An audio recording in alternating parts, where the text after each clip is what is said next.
Good evening to you. It is Thursday, October 17th at 9:07 p.m. Hope you're doing well. Thought I'd put together a quick cast just to talk a little bit about what we might see tomorrow night and dig in a little bit deeper to the state of things regarding the head coaching situation at Purdue. Maybe what we're all thinking as hey, Karen, how are you? What we're all thinking as we watch the rest of the season unfold and what is needed to be proved tomorrow night and what is needed to be dispelled tomorrow night.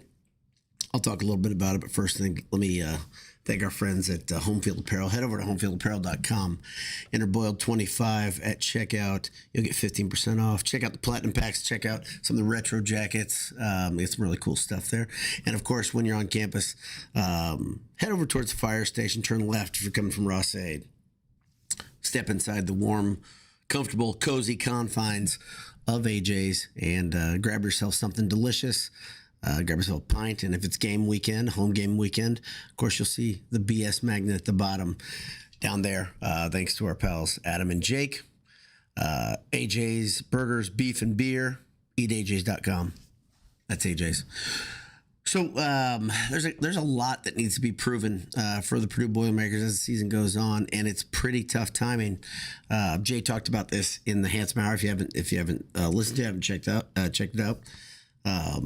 Stay on this channel, click through some recent videos, or go over on the audio side from the Believe Network, and you can hear both Jay and Anish talk about what they saw last week. But Jay's excited about the timing of having the number 2 team in the nation right in the wake of a confidence-building loss, if you can have that. Obviously, the Illinois game, there's a lot of unusual variables there. First off, you have a team that obviously Coach Walters is extremely familiar with. That makes a difference with how confident he is calling plays and get ready for that game. But you had Walters as the offensive coordinator, which is bizarre in itself, simply because he had never been an offensive coordinator. And then, of course, on top of that, you had Ryan Brown in his first start, producing over 400 yards of offense, doing both with both his arms and his feet. And he played pretty darn well. The real question is, was it kind of a case of fool's gold, beginner's luck, however you want to look at it? Or was it something, the start of a long journey where we'll see a different Purdue? Of course, Brown is going to be starting instead of Hudson Card. And that in itself is noteworthy, right? You have a guy who was brought in to start. He was knocked out due to concussion, and Walter said it was his job because of the way he played and kind of forced his hand to make him the starter. I think it's probably the right thing to do, especially since the entire team needs a little bit of a shot in the arm, and that Illinois game gave. Obviously, fans' perception has been different since then. I think many of you said it in the comments, said it in the margins during the live chats and quick casts and post games, that you feel a little bit better about the Purdue football team than you have obviously all season. One thing I really wanted to talk about, maybe the main thing I wanted to talk about tonight, is what is needed to change your perception. And we can talk about this in the comments if you'd like. And it's really a very personal question about what is needed to change your personal perception of this Purdue football program right now based on what you've seen. Has Ryan Walters already kind of made it difficult for you to gain faith back? Or is it something that you're like, yeah, of course, just win and fight and everything's going to be fine? Anish and Justin talked about the fact that if the games were close, if every game was close this season, it would be much easier for problems to be solved. I think that's a big deal, right? If you have a shorter margin, right? If you have a lower margin of defeat, then you could say, hey, we're close, right? Something like that. But these games, the defeats this season have been so noteworthy and pretty abysmal. And except for the Illinois game, there just hasn't been much fight, period, from the team. So what does Walters have to do to change your mind? Is it as simple as fighting hard against the number 2 team in the nation? Let's not forget, this is a team, Purdue team, that the way Purdue is received nationally, the way people think of Purdue at night games nationally is it's a tough place to play. A lot of good teams coming there to die.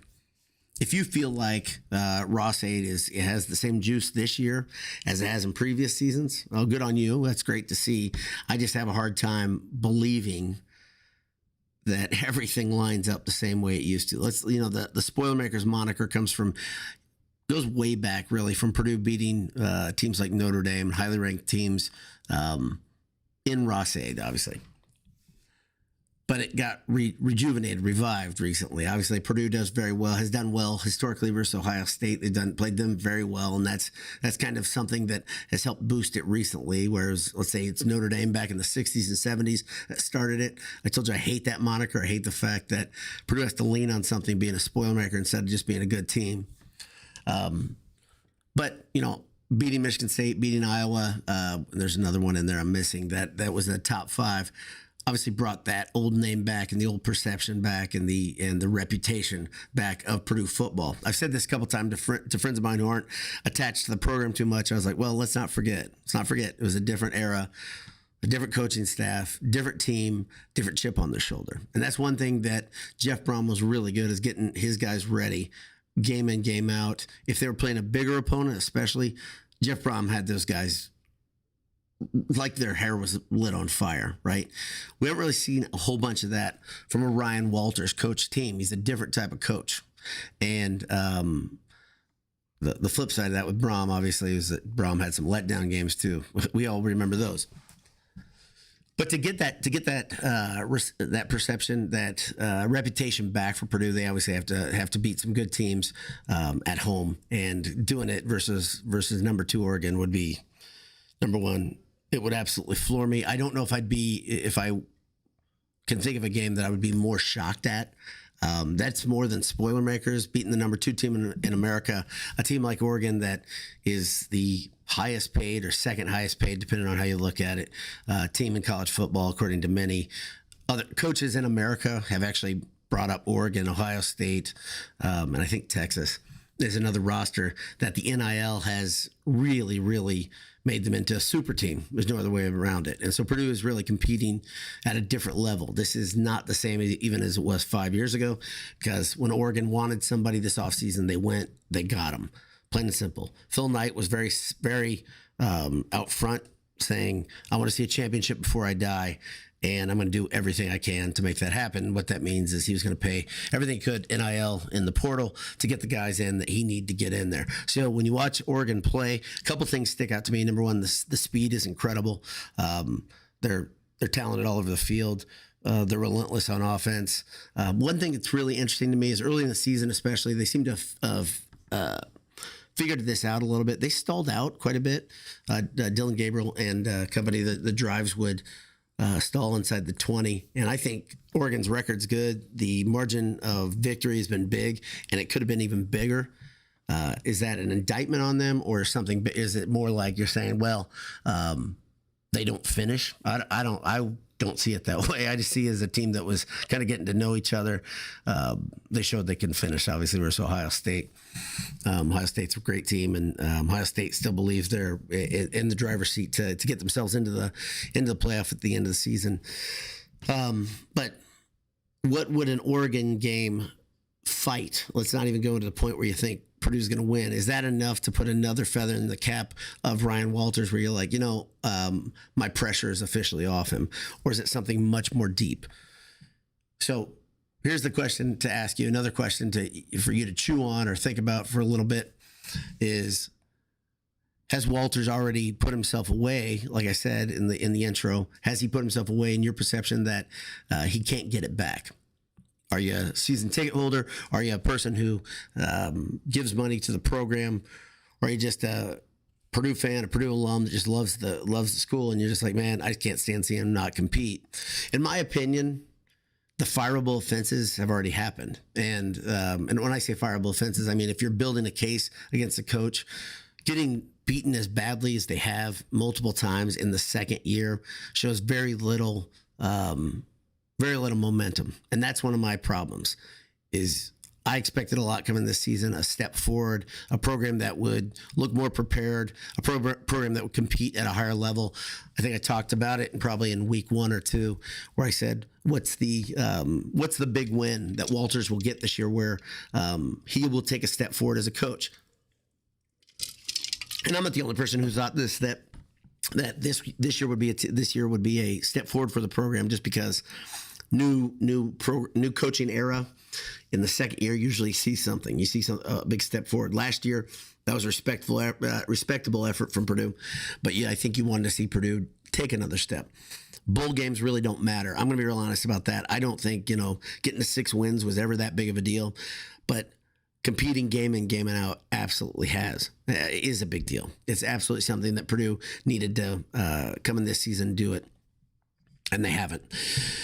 So the difference, though, between what the average fan thinks and then the next step is the season ticket holder, and then third, the people that are big boosters or friends of the athletic department, however you want to say it. Those are kind of stair steps in how the athletic department sees this important, right? Because obviously, if you start cutting off different financial things, there's a calculus that's involved. I keep saying that there are things that we don't understand in a decision like firing a coach, changing, moving on, that sort of thing that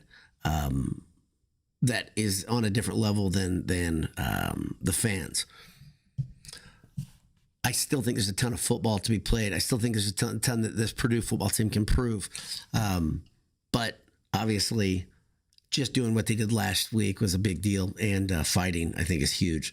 So what do you guys have to say? I don't know. I'll open your comments here, but Karen Grulock is here. Glad you're here, Karen. Good to see you. Ted Berkey, good evening to you as well. Andrew Wide says, from an undisclosed bunker. Yeah, I am at the undisclosed bunker. I could not get everything put together so I could get on the Handsome Hour earlier in the week. Anish and Jay, of course, held it down. Crusty, salty veterans that they are, did a great job. Good show. Ken says covering the spread should at least keep him employed through the season's end. Yeah, I think I don't think the spread matters at all. I guess what you're saying is the spread would be, it's one element showing that a team is better than their expectation. Obviously, that's not a measuring stick at all. I don't think it matters at all to Babinski. I don't think it matters at all to the trustees, although I've got a few thoughts that I'm not ready to share regarding the trustees and what's coming and what my perception of what might be happening behind closed doors. We'll see. But that's another interesting factor in something like this is, what does this board of trustees without Mike Berghoff up at the top, are they different than the old trustees with Berghoff up top? Like I said, I was a big fan of having Michael Berghoff up there, and kind of changed my idea of what the trustees at Purdue did and how much they wanted to win. And that stuff matters, that matters to Babinski and how he can do his job as well. But how they view it and how we view it is going to be different, and how we walk and talk with our wallets is another thing that the athletic department really is going to listen to, frankly. Ryan Michael Anthony Harrington says uniforms really look good. Hopefully it's a look good, feel good, play good type of thing. Yeah, they look great. In fact, I like these uniforms so much. Thanks for bringing that up, Ryan. I think they're better than the reveal uniforms. I like things a little more simple. I think they look mean. I think they look clean. That'd be great if the players are inspired by such a thing. I hope they are. And what I really hope, and I said this last week in the Handsome Hour, I hate the fact that this stuff is being talked about by me. I really mean that. I want Walters to do well. I want the program to be in a better position than it is. But the more I sit in the wake of that Illinois game, the less impressed I became. Not because of anything other than just time and the fact that it was still a loss. I just man, this is still a team that is way behind the 8 ball and has a lot of work to do. And so you got to get some games in the left-hand column. Like I said, fighting is important, and when you have a close game, it really can give the coaches the ability to sharpen those small details, which they haven't really had to do. Think about how much they've had to fix week in, week out because of the amount of problems. But the more I think about the issues that are at hand, the big issues, and I talked about this after the Illinois game, the defense, from a defensive-minded coach, is just unexplainably bad. And that has to be cleaned up. Are you going to clean it up versus one of the best offenses in the nation? No, you're not. You're simply not. If they could be a speed bump to Oregon, I'd be impressed. So we'll see if they can. Ryan, Michael Anthony, and Harrington continues. As far as perception, if we continue to play the way we did against Illinois, then we will be fine. But the defense has to improve for us to get another win. You and I are on the same page. Hadn't read that yet, but agreed. Gerald Skektek Huff says defense is still a major question mark. Don't know why. Don't know how they can hold Oregon back. I don't think they can either. Sorry, my voice is very dry. I'm on the same page though, completely. It's an awful. I mean, Jay said he liked the timing of it, but I can tell you that I don't love. I don't love the timing of this because of Oregon being who they are. I guess it means you know, all the pressure should be on Oregon. I wish there was more pressure on Oregon. I'm not getting that at all. When I just kind of put my feelers out in the internet, I don't feel that Oregon is a team that has pressure on them. I feel they are already a pretty on edge team because the way they're coached. I got nothing but respect for the Oregon coaching staff, and they've prepared their team week in, week out. So I would love Purdue to punch them in the mouth and see what happens just a little bit. I don't know if they can. So we'll see. And then the next thing, if you can punch them in the mouth and let the crowd actually get involved, nothing but good things happen there. Ross-Ade is a sneaky tough place to play. And Oregon has dealt with tough environments before, but every little bit matters. John Hawks says, I just don't want to look terrible. I want to see us fight like hell, gain some respect back. Yep. Continues, the defensive scheme is not working. I know it's tough to change on the fly, but anything better than what we have seen. Yeah, and this is probably the biggest black eye. The good news is that we saw something from offense. The bad news is we really haven't seen hardly anything from the offense this season outside of that Illinois game, right? You have the Illinois game and you have to go all the way back to Indiana State. And so that's the problem. When you ask your friends, when you think about yourself, what are the positives from this season? What are the things that we could say you build on, you're really, really good at? There just aren't a lot of them. And that's probably the biggest indictment of this coaching staff. The Well Ministry says $20 million can't compare to unlimited mac and cheese bites. Let's make that happen. Yeah. The mac and cheese bites, and I don't think the AJ's empire. I don't think will be chipping in regardless of what happens in the coaching situation. But I mean, unlimited mac and cheese bites, though, it's pretty damn impressive. It'd be tough for me to turn down. Ethan says, I'm afraid of the Illinois game is giving false hope due to Walters knowing them so well.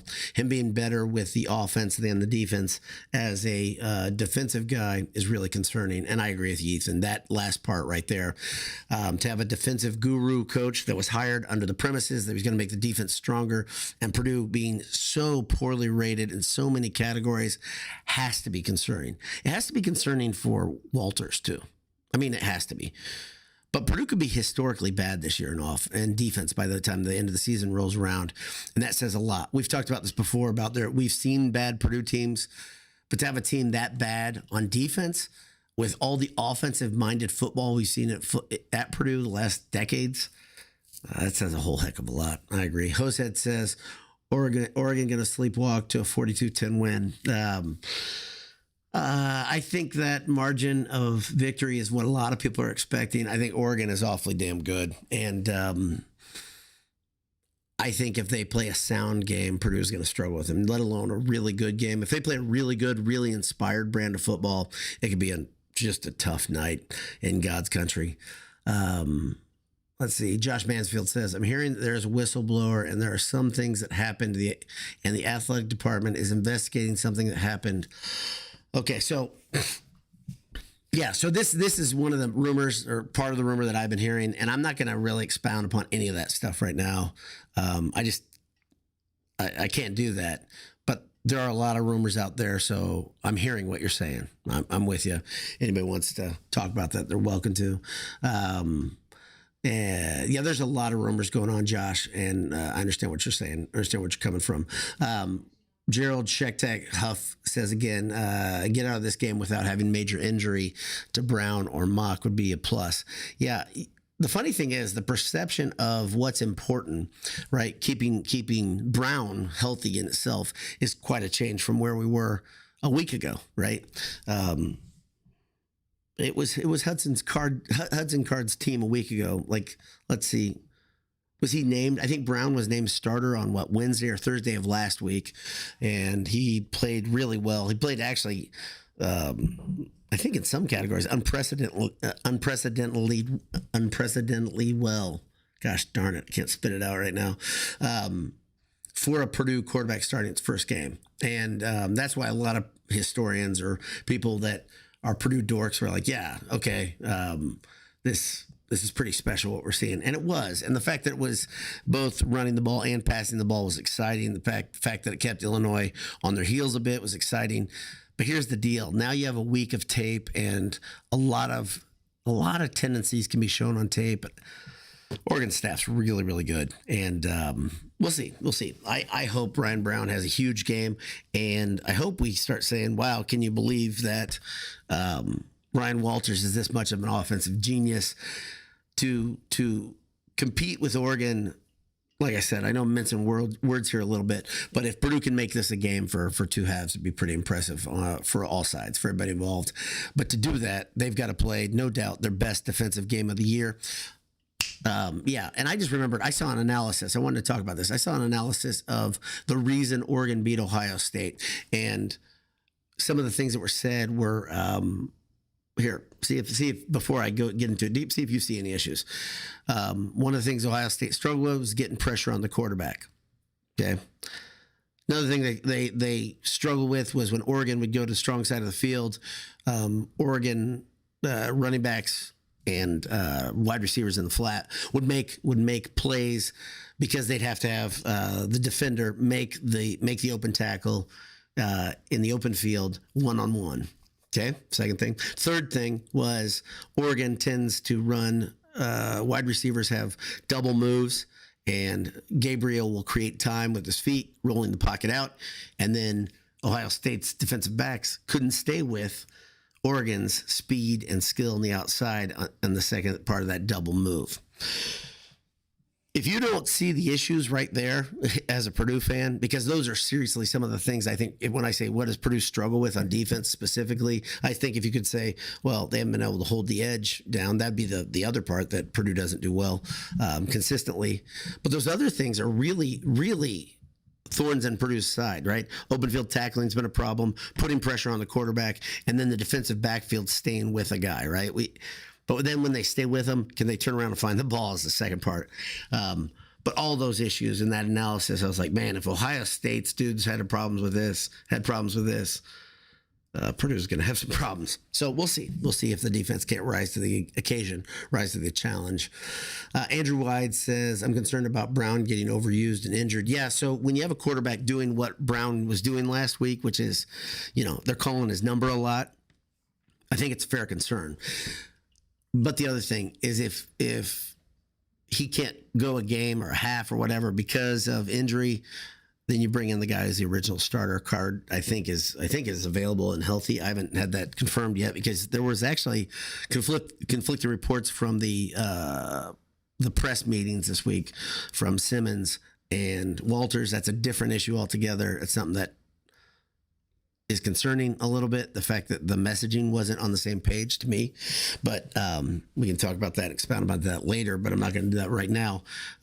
Anyway, you can't go in and not run Brown the way you ran him against Illinois. You just can't. And it doesn't matter who the opponent is. You have to say the entire playbook's open. We're going to do everything we can. If the ball's in his hand, fine. He is really good at making decisions quickly. That's one thing to me that, and I said that in the post game, that really impressed me. He was very resolute, and the play calling was not scared. You can't have scared play calling. You just can't. And regardless of personnel issues, you can't. You gotta call the best possible play and put the best possible players with the ball in their hand. Pat Kennedy says, look at Matt Painter's first 2 years. He had growing pains too. Yeah, this parallel is it's not a good one. I know he had growing pains, but this is it's not a good parallel. And if you want me to dig deeper in that, I could, but it really doesn't make any sense at all to compare Painter and Walters at all. There are so many differences in the program structure, in the guys that were hired, in the longer view. Go find me the historically major losses in Painter's second season. You can't.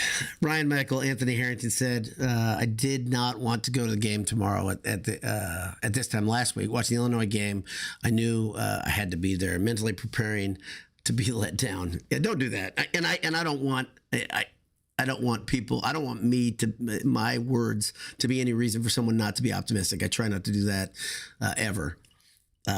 So I hope I haven't rained on your parade or anything. So if you're optimistic, or if you have any Purdue fan out there that has some reason to be optimistic, stay optimistic. Enjoy that.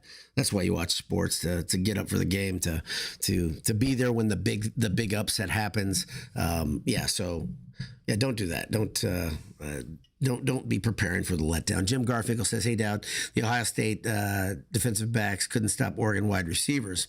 What can Purdue do other than stay in front of your guy and don't look back for the ball, or a large zone D? So to me, the problem is you have two clear scheme issues. One of them is the man-to-man that they play.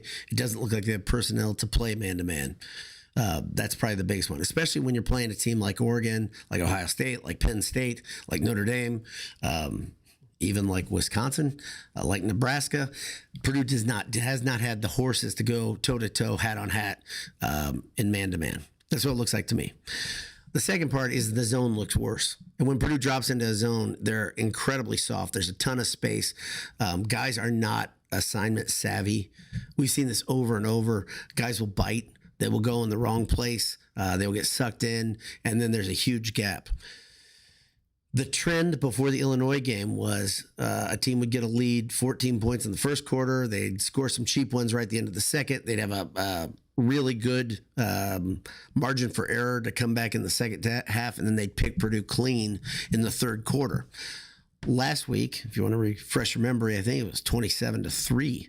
If I remember correctly, at the half versus Illinois. So it was going right according to script when Purdue just played a hell of a third quarter, made plays, didn't give up, kept fighting. I think that's the biggest thing, that when you're down, you can't stop playing. I don't care who it is, right?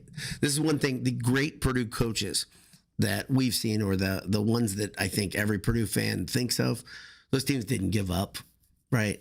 I don't think that's something limited to Purdue by any means. That's something that good teams don't give up. This team not only is getting shelled in many games, but they look like they're rolling over at the end. And that's really hard for the fans to take and for everybody to take. It's hard for them to take too, honestly. The guys on the bench, the coaches, watching the team get worse throughout a game. That's real tough medicine, as we all know. Joe Inslee says, he's talking to Pat Kennedy. Jay Lizard says, Oregon will have a game's worth of film on him. Yeah, and I think he's talking about Brown. I'm sure there's more conversation. John Hawks says, you're looking ahead to IU already. Let's beat IU. I hate that smug coach down there. They're balling no. Yeah, IU's really good. And if you haven't checked on the polls recently, they're 16th now. If you look at the polls, they're bizarre. This year or this week, Oregon is number 2 after Texas, and then you've got a cluster of Big Ten teams, like 3 or 4 Big Ten teams in a row, and then you have kind of a gap until you get to IU at 16th, and then Illinois is 22nd after coming off their major victory over Purdue. So pretty weird. IU's good though, and I think this ranking, the last time I think IU was ranked was during COVID, if I remember correctly. Maybe they were ranked the following year because of the same thing. People just thought, oh man, IU's the next big thing. But I think IU got as high as what, 12th or 15th that year during COVID. I don't count much of COVID as something that grabs my attention. That COVID year was weird. There were a lot of teams that played poorly during COVID year because you had guys in and out of protocol all the time, and you had teams that somehow were able to stay together. Remember, here's a team that was weird. Michigan had times where they couldn't get anybody. They couldn't get a roster together. Wisconsin lost almost half their roster one week, and IU, for some reason, was playing really, really good football during COVID. This isn't COVID. IU's really, really good. And to look ahead to the IU game, number one, we're skipping a ton of football, which I'm not going to do. I'm going to be here talking about things. But, yeah, IU plays Nebraska. It's their biggest test of the season so far. They haven't really played anybody other than Maryland. So if you're an IU hater, you can throw on your Nebraska gear. Wait, this doesn't work, does it? But it's a good test for IU, and IU is really, really good. And it's not, that is, talk about not fool's gold. That is a really, really good IU team. And Cignetti, if you don't like him, I understand, but they're real good. They are really good all over the field too, offense and defense. Brian T says, any chance of an OC on basketball anytime soon? Oh, QC on basketball. Sorry, can't read. Yeah, I had a little bit of a quick cast on basketball. Didn't get a ton of people to watch it. I think I talked about the irreplaceable nature of Zach Edey. If you didn't watch that, you can go back and check that out. And I think I was looking forward to what Purdue's roster was going to have to look like and the things they're going to have to do. Not to replace Zach Edey, but of course to try to redefine themselves in a world without Zach Edey, because, man, I don't know if you've been watching him. Zach Edey's really good at basketball. And the funny thing is, all the people, the haters out there that have been talking trash about him, first it was the Big Ten officials that clearly were in love with him.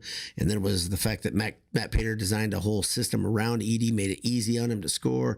And then it was, he's just tall. Regardless of what it was, all these things are being disproven. Zach Edey, as it turns out, is really, really skilled, really hardworking, and he's good against pros too. And he showed the other night 19 points and 19 minutes, 23 points, 9 boards, and a block versus the Pacers 2 nights ago. So, yeah, he's really good. So we'll have a quick cast on basketball anytime soon. Yeah, I plan on it. This week is weird. Like I said, undisclosed bunker, whole deal. But yeah, I'll have all the basketball quick cast coming soon. The problem we've got, Brian, just to let you know, is when you get into the season, football or basketball, it's like Purdue fans are pretty linear thinkers. It seems like, when we're in basketball mode, we're in basketball mode. We're in football mode, we're in football mode, going back and forth. You go ahead, check out the views. People just aren't into it. But yeah, I've got football. I got basketball thoughts. So Pat Kennedy says Card and Harrell stuck with both for 1.5 years, way too long. Brown played one game, much better QB. Brown looks great. Okay, and I think the big thing Brown looked really, really good at is making a decision and going into it. I think Card's still pretty skilled. I've given my thoughts on Harrell. I think Card was limited by Harrell's system. I think Harrell didn't do a lot of things to create space for Card, but sometimes a quarterback's got to make a play, right? And I think that might be your point, that Brown made plays last week that Card didn't seem like he was confident enough to make. And that's a big thing, is like how much of Card's confidence was just shaken. I think it's a fair question. So Dick Stillwagon says, yes, promise Purdue will cover. Dick says Purdue is going to cover. So I don't know if that any of that matters. I mean, I'm not. You guys know I'm not a betting man, so yeah, we'll see. John Hawk says, "How did we get through the last year and look better at the end of last year and end up here?" This is the question. I think this is the hardest thing to swallow. I think for every Purdue fan that's not been sleepwalking, is they looked the last 3 games of last season. I think they were showing signs that things were swinging forward, and then in the offseason, you heard very clear messaging from Walter saying, I need to get a couple guys in here to do this, this, and this. They went out, they got the guys he wanted in the portal, and then they come out and they look notably worse. Notably worse. So I think it's a fair question. And if you're gonna judge a team, judging them compared to last year, especially a coaching staff, I think it's fair. I think it's really fair. So John Mansfield says Tony Bennett retired today. Yeah, that was really. And I haven't heard all the details here. Yeah, I'm shocked at that. I wonder if this is a retirement that'll stick, just because. Yeah, that came from nowhere to me. Great coach. Obviously, he's accomplished a lot at Virginia, but yeah, it's pretty unusual. And I wonder if Bennett is probably, I'm guessing just by how old he looks. I bet he's 45. Anybody got you guys can look it up on Google. I won't do that right now. 40. I bet he's 45. I bet he's that's my guess. Maybe 47. So, young man though. And, yeah, I'm shocked at that too. So, but there's a couple things. Number one, if he does, I don't know if there's a health issue, family issue, whatever, we don't know, but using the word retired and not stepping back, whatever. He's a guy that has enough, equity with the Virginia Athletic Department. I'm sure he could say, hey, I got to take time off, but he retired. So yeah, I'll look into it a little bit more when I'm not in vacation mode. I was surprised though. Rudy Raymore says Kurt Signetti is starting to worry me. Yeah, if it's just starting to worry you, you haven't been paying attention. But a lot of Purdue fans, Rudy, are like you in that they didn't give him or Indiana football any credit. They kind of figured this is the same old, start off with a soft schedule, beat the hell out of some teams. But if you watch the way they did it, the thing that is noteworthy to me, I keep saying this, I'm not an IU alum, I'm not an IU analyst, none of that. But the way IU looks in the fourth quarter, they look better than teams in the fourth quarter. They finish games really, really strong. To me, it's a great sign of a team that is motivated, well prepared, had great off-season preparation, right? If you look at Purdue, compare and contrast, Purdue has gotten worse as games have gone on. So, yeah, it's concerning. But if you haven't noticed it, you haven't been watching IU, they're good. At Albany's, the king of gummy bears and gummy fish and gummy worms, all things gummy, really says, how about Edie, eh? Great to see him doing well. Yeah, A. I think you're saying A, maybe. There's an H on the front of that. But yeah, Edie looks awesome. If you didn't know this, Edie's lost about 10 to 12 pounds. It's funny. Edie losing 10 to 12 pounds. He looks notably thinner to me. He's moving so darn well. Like the things he's been working on to get ready to have that role in the pros is very effective. He looks awesome. He also, if a lot of Purdue alums, my buddy Ron was at the game the other night. I'm sure some of you were too, in Indy. He can shoot the three. We all had seen him. If you've gone to Purdue games, he can shoot from deep. Painter did not want him shooting from deep, but he's shooting a lot in warm-ups from 3-point, and he can shoot. So the NBA isn't ready for him. That's what it seems like. Rudy Moore says Bennett is tired of NIL. So yeah, 55. Okay, Ed Albany says he's 55. I thought he was younger than me. Regardless, 55 is young. And if it's NIL and that's it, man. If it's NIL and the things that are going to come about in the next 2-3 years, which it seems like it's pretty much a done deal with that lawsuit in the off season, that whatever hundreds of millions of dollars lawsuit, it's more than that. It's billions of dollars in the lawsuit.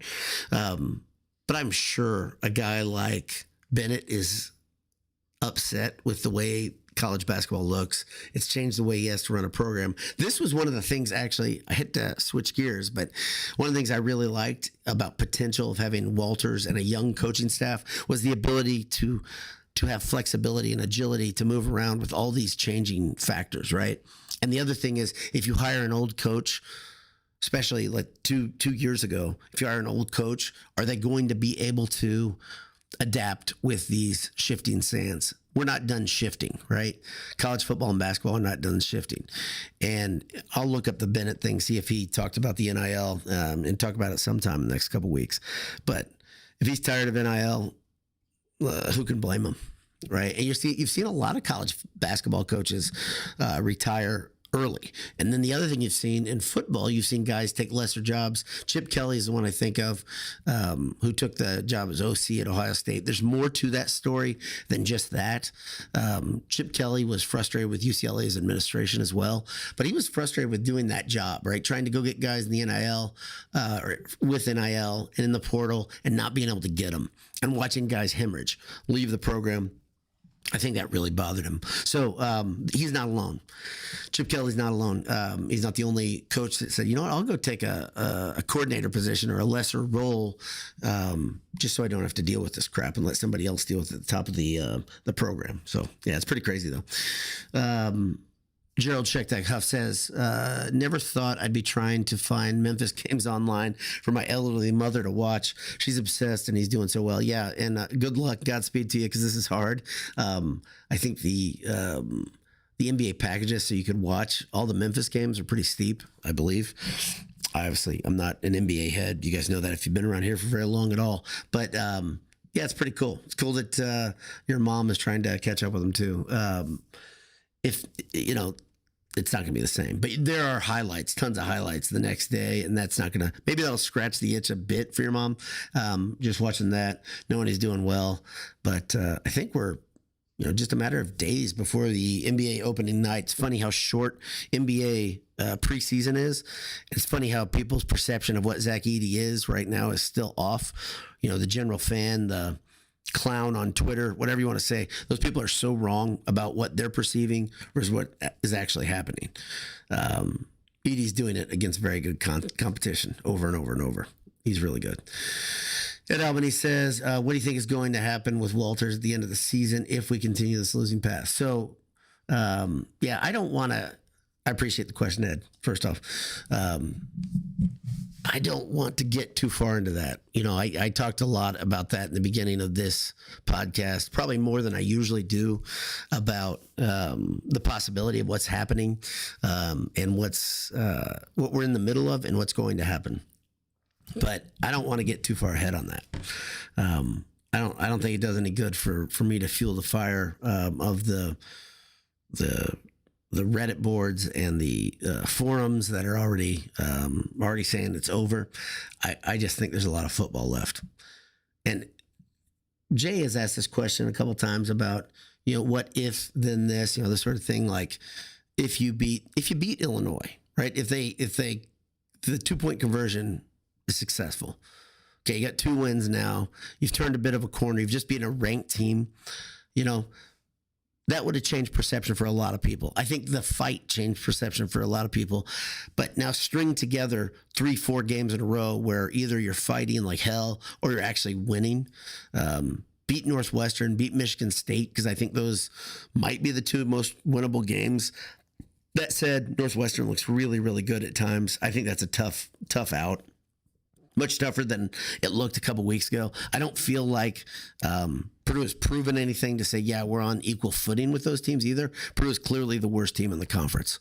So make no mistake, if you're a Oregon fan or, our pals at Notre Dame who like to tune in here for some reason, if you're one of those, yeah, Purdue's the worst team in the Big Ten still, regardless of moral victories that we had in Champaign, Illinois. So Mr. Matt DSM says, I was talking to someone the other day.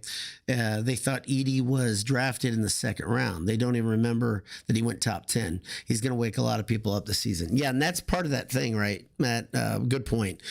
A lot of people think that. A lot of people just kind of breezed over the fact that Memphis took a bit of a risk because a lot of people were just like backing off. But Memphis, I think they kept it quiet and they didn't think that he'd be there, he'd be available, and they got him, so they got him in the 1st round. They got him, what was it, 7th, 8th? I can't remember. See, I can't even remember. 9th, whatever. It doesn't matter. I'm not an NBA guy. I'm not an NBA head. So, but people don't remember that already. And then the next part, that if they don't know that, they still have this idea, this perception of this Zach Edey is a creation of referees and, whatever else. He's not. He's a guy that's really, really good. People have said this. This is funny. If you get in threads, like an ED highlight thread, I suggest you do this. If you want to see how bizarre the world outside of the Purdue bubble is, but get one of these ED highlight threads on Twitter and read the thread. It'll probably frustrate you pretty good because people don't understand how good and consistent ED has been in his career. That's the big thing. There are a lot of people, too, that root for the NBA, and the only thing they know is what NBA pundits have told them.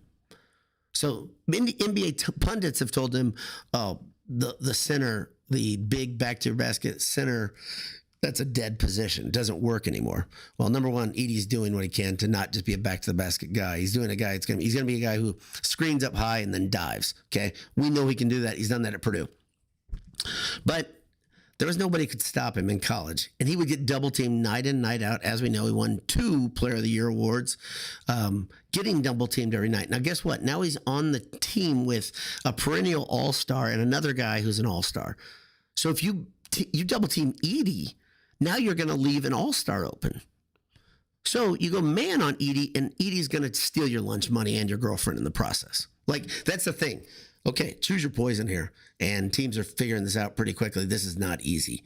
So Memphis scored huge. They got a dude. And they have a roster that it's set up perfectly for a big man. Let's see. Josh Mansfield says, what teams do you realistically think Purdue can beat right now in football? Back to that. And I think Northwestern and Michigan State are the only 2 candidates. To me, this is the funny thing. People keep throwing IU into that group, and I'm like, no. I've said this before. Some Purdue fans say it can't get any worse, okay? And a lot of those people are people that haven't really looked at the road ahead, okay? It can get worse. It can get worse. There are a lot of tough teams left on the schedule, number one. Purdue plays a ton of ranked teams. But they end the season against IU that's going to be ranked highly. Even if IU loses 1 or 2, they're still probably going to be ranked at the end of the season. So how does it get worse? I'll let you write the rest of that script. I've already thought about it too much. But it can get much worse. The season can get much worse. And it's pretty sobering for me when I think about that scenario. They got to win some games. No question about it. Ryan Michael Anthony Harrington says, unless they've increased prices in the NBA League Pass was less than $100 to see all games outside of your area. Less than $100. At one point, you got it for free with NBA 2K if you bought the collector's edition. Well, see, this shows you that I'm not very educated in the NBA, so I'll take my medicine there. I don't know what I'm talking about, but I wouldn't pay $100 to the NBA for that product. I don't like watching the NBA, Zach Edey or not. Like, I'll tune in to find Zach, playing. I want to see Ivy playing. I want to see Purdue players playing. I wish, Travion was in the league. Obviously, he's doing great in Europe, but I generally don't like the brand of basketball in the NBA. I just don't like it, and I don't like much in the NBA. I love to see Purdue guys succeeding. I want to see every Purdue guy who wants to play in the NBA get a look there. But, yeah, it's just not my game. So, Anish and Michael are big NBA guys, though. So, okay, Mr. Matt DSM says it was 9th. Edey was picked 9th. So, that's lottery. So, Josh Manfield says, I will say this time, change in travel on short week could see Oregon be sluggish to start with, and then by the second quarter or third, they'll be back to normal. 2 teams have won. 2 teams have won who have traveled 2 time zones. Yeah, so I think your point is a good one, and that is that coming from the West Coast, coming off the game they just came off of, they could be sluggish. That's true. IU is one. By the way, IU is one of those teams who's traveled 2 time zones and won. Just if you're keeping notes at home, and IU did it resoundingly, going out to UCLA, who is horrible. Purdue is still worse, by the way, in my opinion. But yeah, I agree. It's tough to come through time zones. Tough to come off of this game is set up well. If Purdue were respectable this year, if Purdue were the team that I was hoping they were going to be coming into the season, this setup would be good for Purdue to compete. night game. Purdue is very tough place to play at night, or Ross-Ade Stadium is tough place for opponents at night. Sneaky tough. I think people don't think of that. And then on top of that, you have a team coming off their first big test and maybe biggest test of the season, and having to come across the country from the Pacific time zone. Yeah, these are all good things for Purdue. Can it level the playing field? No, it doesn't level the playing field. But could it make it interesting? Sure. If it can make it interesting, like you said, keep it interesting for 2 quarters. If Purdue can jump on a team, that'd be pretty impressive. They really haven't jumped on anybody, right? So, yeah. Josh Mansfield says IU and Penn State are the only 2 teams to win going across time zones. Yep. Rudy Ray Moore says, remember in 97, Purdue beat Michigan State, Nick Saban. Yeah. Hilarious game, by the way. If you ever see that one, tune in, watch the way Nick Saban is so angry at Drew Brees, trying to draw off. Am I thinking of that game? Is this 97? That's 90. I'm thinking 98, aren't I? 98 was when Breed was starting. 97 was when Dickin was starting. So I'm thinking the other one. Saban got so mad at Drew Brees. He thought he was bobbing his head and his hair's flying around. It's hilarious. Okay, different game. Anyway, I'll continue. I have mixed feelings about Ryan Walters. Nick Saban was mediocre at best at Michigan State. Head coach, 6'5", 6'6", 7'5", 6'6", and 9-2. Wait, Rudy. Hold on a second, Rudy. So mediocre at best, and his last season was 9-2, but he went to a bowl game every year as coach at Michigan State. I don't know if mediocre at best is the best take there. I can understand what you're saying because there's a couple games that are right around 500. He's better than mediocre. And everybody knew what he was doing at Michigan State was rebuilding. Yeah, he was pretty damn good at Michigan State. And if you remember correctly, one of the games they lost in, was it the 9-2 season? It might have been the 9-2 season. It was when Plexico Burress was wide receiver. I think this is right. It could be in one of the earlier seasons, but Michigan State was like 13th in the nation, and they didn't finish that season strong. But Purdue really knocked them off their rhythm. Plexico Burress was on that team, and Michael Hawthorne shut down Plexico Burress. So anyway, yeah. So this is quite a jump in this podcast. We've had people say Walters left for dead, and now we're saying. We're comparing him, if I'm getting you right, Rudy, you're comparing him to Nick Saban. And I know that I see what you're saying, but yeah. Dang223434 says IU has not played anybody. To say they're really good is a bit premature. Their toughest opponent has been Maryland. Dang2234, whatever. Go check the games. Go watch IU. Don't do what every Purdue fan has been doing and just say you're looking at the score and it's the same IU. Don't do that. Don't do that. Watch the way they finish games. That's what I'm saying. And I pled that case earlier. I think if you watch football, which it sounds like you know a lot about football, go watch the games. Go watch the games. Watch what IU looks like in the fourth quarter. This is their biggest test. But to say I think this premise, what you're saying, is way off. To say that they're not really good is way off. So they can come off the tracks. There's no doubt about it. But man, they do a lot really, really well. But the way they finish games is the thing I'm most impressed with. They finish well. Ed Albany says, do we play IU at home or away? Play them in Bloomington? Superfly, my man, says, Ducks got no respect for the Boilers. And Superfly is out in Oregon, so he knows this. Been on campus this week in Eugene, still riding Oregon State win. Ohio State win, pardon me. I get you. Sorry. Ohio State win. Prime for a punch in the mouth. Do it, Boilers. You're a good fan. And, yeah, you have your finger on the pulse of the Oregon fan, so you know this. But yeah, Purdue, man, I want to see it as much as you do. You know that, but you probably want to see it more since you have to deal with them week in, week out. So I'm with you, brother. Ed Albany says, by the way, does Cuban give money to IU basketball for NIL, etc.? I'd be surprised if he does not. It's pretty well documented. Cuban's a big IU basketball fan, and he has quietly given money for a bunch of different initiatives. He's been on groups that help fire coaches, and I guarantee you he's in the NIL collective. I'm sure he is, but he's doing it quietly still. But having a billionaire in your corner is not a bad thing, though. So, yeah. I'm with you. Gerald Tech Huff says, by the time IU rolls around, I think Walter's still being the coach is pretty unlikely. So there are a lot of Purdue fans that have written this script already. I'm not putting you down, but there are a lot of Purdue fans that have written this saying it's going to happen this week, whatever, not this week, but there are some that are saying it's going to be this week. I just don't know. I don't know the answer to this. I don't know how people have this thing already figured out. What's going to happen? Number one, we don't really know how Babinski does something like this. This is uncharted waters for him. Having to fire a coach that he hired is tough, right?